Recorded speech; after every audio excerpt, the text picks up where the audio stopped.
Booyah, Recruiting Nation. This is Master Chief Allchin. I'm out here at the Navy Yard in Washington, D.C. I'm excited to join Admiral Waters on the Uncharted Water podcast, number 26. We've got a special guest with us today. We've got Miss Franklin here with us, who is from MEPS Fort Hamilton. She's the EPDS there, which happens to be our MEPS Team of the Year, MEPS Liaison Team of the Year, which belongs to NTAG Empire State. So first, before we get into a conversation, Miss Franklin, if you tell us a little bit about yourself and your background. I'm originally from New York, the Bronx, and I served in the active duty service for 14 years as a QM, and now I'm CELRES. And I was a recruiter from 2013, 2016, and I've been with the Navy as a civilian for 4 years. Yeah, welcome. We're really glad to have you here. It was particularly important to me that the Navy Liaison Office of the Year, the EPDS of the Year, was here with the Recruiters of the Year in Washington, D.C., because your role is so critical in the success of Recruiting Nation. Yeah, it's really great to have you. So tell Recruiting Nation a little bit about your role as an EPDS. What do you see as the important factors in what you do every day to kind of bring success to the mission for your NTAG? I would say more of remembering that I'm there to assist the recruiter. Right? Mission is shipping, of course, but to alleviate any obstacles that may discourage or avoid interaction where the applicant wants to join, to be part of that team, to bring me and my staff there to assist that red carpet treatment. In short, reevaluate the stigmatism of MEPS is not there to help, but we are, and that's why we're hired. Supervising the management of it, understanding that we are the first or second face of the Navy prior to them shipping, and understanding that I was there. I knew what it felt. I could barely remember because I was tired, but I remember that everyone's exhausted. You're so excited to know that you're about to join the Navy, and the first line of it is MEPS, and you get discouraged a little bit, but to re-invite the applicant and ensure that the recruiter that we're going to dare to help them in the best way we can to find a solution to whatever problem that we come across. Yeah, that's really good. Talk a little bit about the classifier part of the mission, because the classifiers fall within your purview there at your liaison office. How do they work, and what are some of the things that you would like Recruiting Nation to know about the classification mission? I would say when it comes to classifying, they're waiting for us to get them to their seat. Going through the QA process can be lengthy occasionally, but my objective is to get them in that seat as soon as possible. They're waiting to be that. What is my job for the Navy is going to be? What is going to be my contract? And we are always on a timeline. And if I can alleviate them coming back 1, 2, 3 more times to the MEP building, get them fingerprinted if we know they're fully qualified through the interview process, alleviate any stress on that applicant so the classifier can have that one-on-one, so they can not feel rushed, because they've been waiting all day to say, what am I going to do for the U.S. Navy? And I've been there twice, so I'm like, I just want to know, what am I doing next? I'm here, I'm in this building. It seems foreign, but I'm eager to know, is that job going to fit me? So the classifier is like, Ms. Franklin, what are we doing next? And I'm like, you know what? We know they're qualified. They went through the QA process. Let's go ahead and get them fingerprinted to shorthand me getting them upstairs at a scheduled time that we may not meet because of the vast production. So the classifier is so eager to show them the video so that they understand the grade. The exchange is so fast, no different than the recruiter meeting them within, the 72-hour timeline. So they want to be helpful to know that they're changing that applicant's life, because we've all been through that process. So and alleviating any stress between the classifier and the pride shop to know that we're there to do the best we can to fill the rates of the Navy. So. Yeah, that's really important. So when a classifier is working with a future sailor, there's sometimes this perception that the classifier is limiting job options or only showing what perhaps they want to show.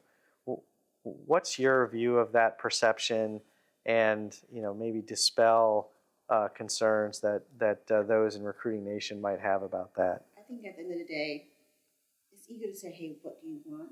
But it's more like you're joining the Navy for the opportunities. Kind of going back to that resell, the initial engagement from the recruiter. Mm-hmm. Hey, regardless of the job, the privilege is there, the objective to serve these alongside of individuals that you just met, sitting outside waiting for the same opportunity, and knowing that no matter what rate you are, you still are expected to meet these same values and opportunities, and we're on the ship together. There's nobody else sitting next to each other. So, but the classifier is not creating like this job is available or not available. There's certain times or certain things like the candidate is only qualified for certain rates, but some rates aren't open to the classifier. Can you talk a little bit about that relationship with the headquarters, with the Pride Shop? I think initially we know what jobs as a former sailor active duty, we say jobs that are restricted, like seaman, right? I want to be engineer, and most people looking at social media as to be impactful. Oh, I think that's the job I want. It's not about resume build. It's about putting you in a position that may best fit you according to the layout, the scores, the medical review, the waivers. I think that's so important that we think the job is available, but we want to fill what we need, not what the person acquires to be. Am I explaining that well enough? Yeah, so there's this sort of needs of the Navy, right? Like, you're qualified for these things, we need these things. But there's also the fact that the Navy recruiting is filling a requirement that's levied by the Navy, by Naval Education and Training Command.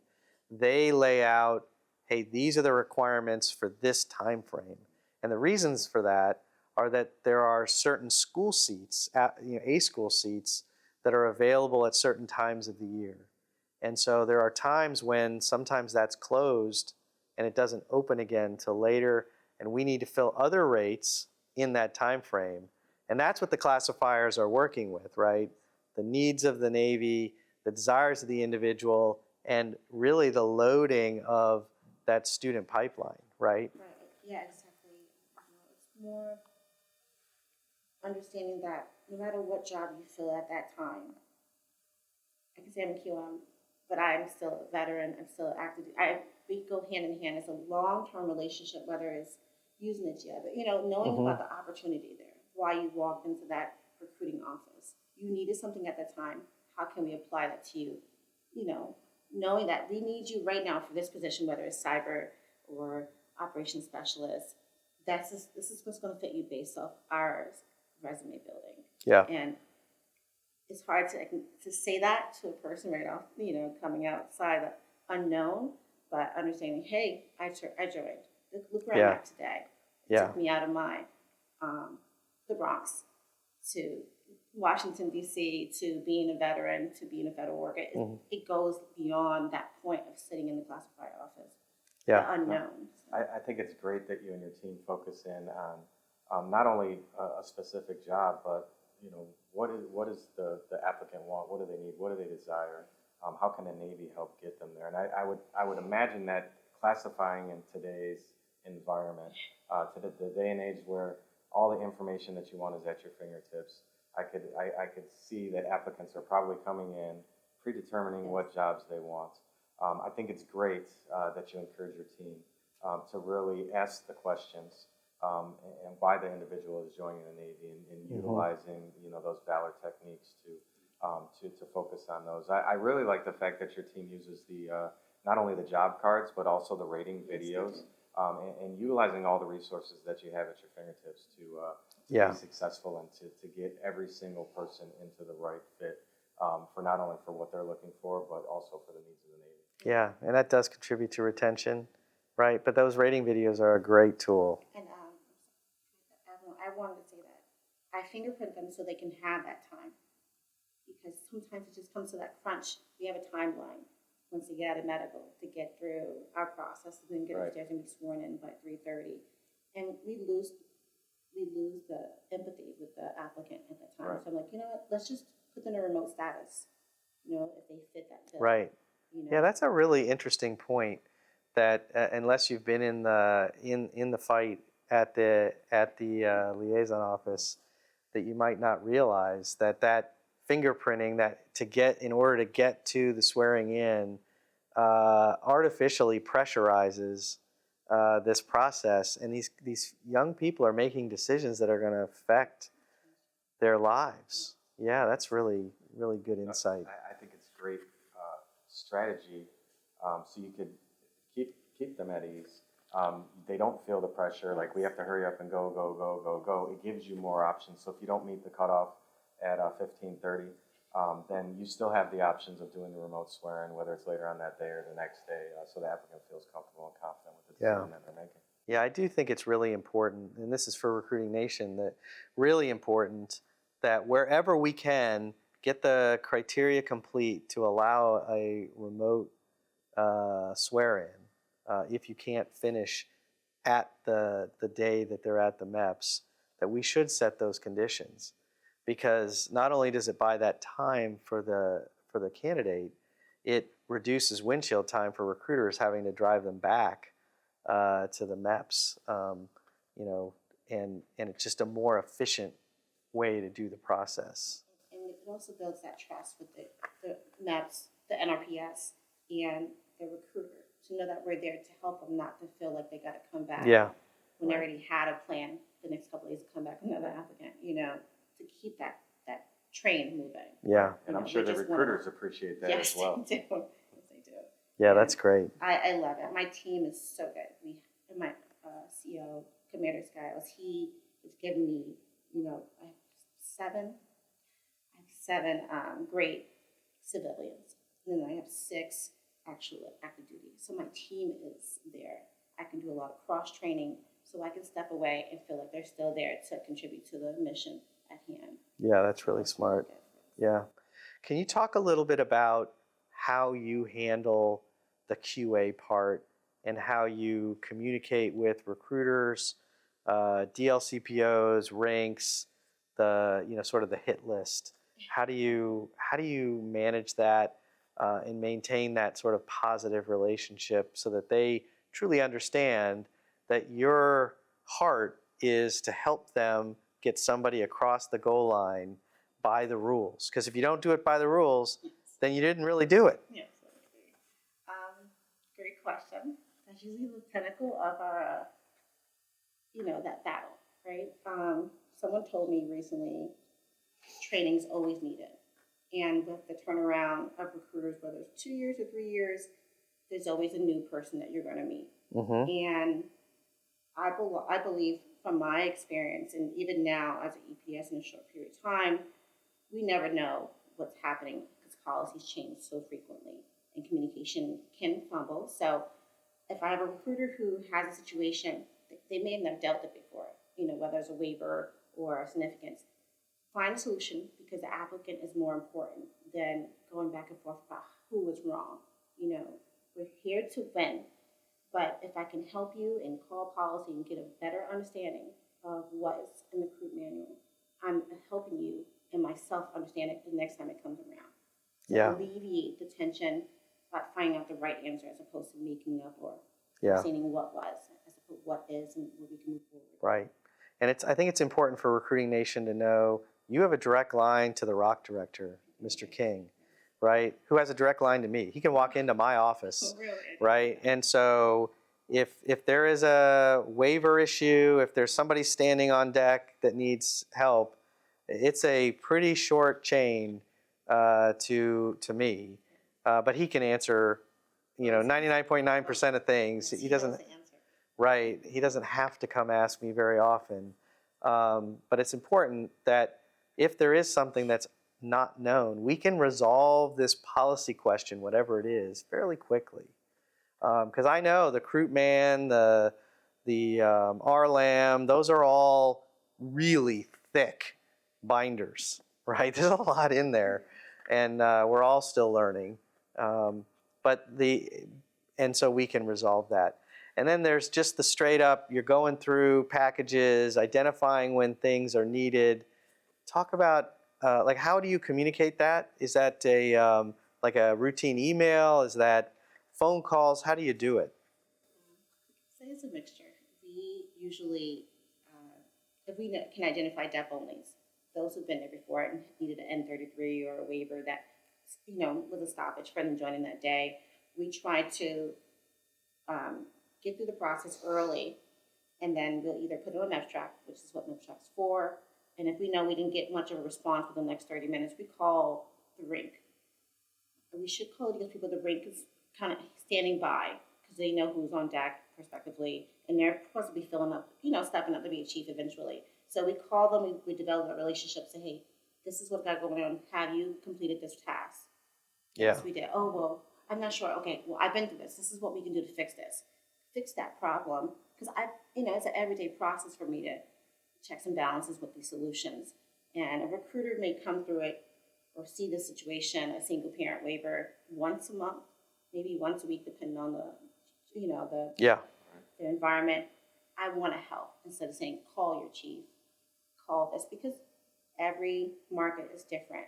So I want to say we start with MEPS track, but sometimes it just comes on a personal relationship to develop so that when they need training, on that Friday, they can put me on Teams and me re-verify or inform the DLSPO of what's going on, because the DLSPO's changed. They're moving up in rank as well. So I don't know if I answered that clearly, but if I communicate as effective as possible, it'll alleviate the timeline, the tension on the recruiter who just may not know better, and maybe next time around they can pass down that. So the hardest part in recruiting. I'm fortunate to be in New York where we're closer together, but that phone call is very personal between me and whomever I decide to call that day for it. Yeah, I mean, it's really important to have that sense that you're working to get to yes, right? You're working to help, and that's how recruiters should view their liaison office, that they're part of the same team trying to accomplish the same goal, but everyone needs to be aware if you don't if all the I's aren't dotted and T's crossed, then or forms not filled out correctly or something missing, then ultimately we end up with a foul such that person doesn't get on the bus, right? And it is a last minute rollout or a trite or something. And that's not what anyone wants. Your role is to help us stay on the field playing the game. We are part of a team, and I think we lose that concept because civilians do stay longer than 2 years. Yeah. And we see a lot of changes constantly. And I put my resume in for this position. I knew the job description. Why am I there? I'm there to assist and help, not to gripe and grame. And it's all about, if you're showing up to work and be positive, it influences everyone. Like a smile is contagious. Yes. I smile all the time. Yeah. Because I know at the end of the day, it helped me change my life. Why can I be as effective to anyone, whether in uniform or out of uniform? Yeah.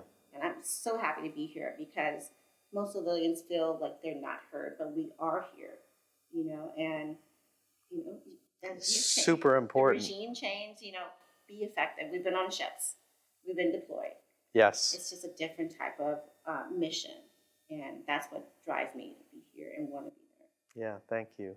So as we wrap up, I just want to say thank you for all that you've done to help Navy recruiting make mission in 2024 and really be off to an outstanding start to 25. I mean, it's amazing to see. So you've had a big part of it. You've obviously been personally successful. Your team has been successful, or you wouldn't be in the position you're in here in Washington, D.C. And I thank you for sharing your wisdom with Recruiting Nation, the things that have worked for you and your team, right? Because the award is a team award, and your humility in that has been great to see as you've talked with me here and the other recruiters of the year in recognition of that team, that sense of team that brought that award to you. I know. Not enough room for 16 people. Right. I'm glad to be here to represent them for sure. Yeah, thank you so much. And so I'll pitch it back to National Chief Recruiter to wrap us up. Yes, thank you, sir. Ms. Franklin, once again, congratulations to you and your team. Thank you so much for sharing these insights. You know, I heard a lot about teamwork and working together within your team, but also the entire team at NTAG Empire State. You know, customer service for the applicants, customer service for your team members too. And communicating and figuring out ways to come together, work together to tackle these complex problems that we have to ultimately get each and every individual we can across the line and into the Navy. So thank you so much. I know that every MEPS team out there, every recruiter out there could take something away from some of those lessons and those best practices that you have implemented and to make all of us better as a team. So thank you. Recruiting Nation, that is all for this episode of Uncharted Waters Podcast. Thanks for watching, and we are out. Booyah!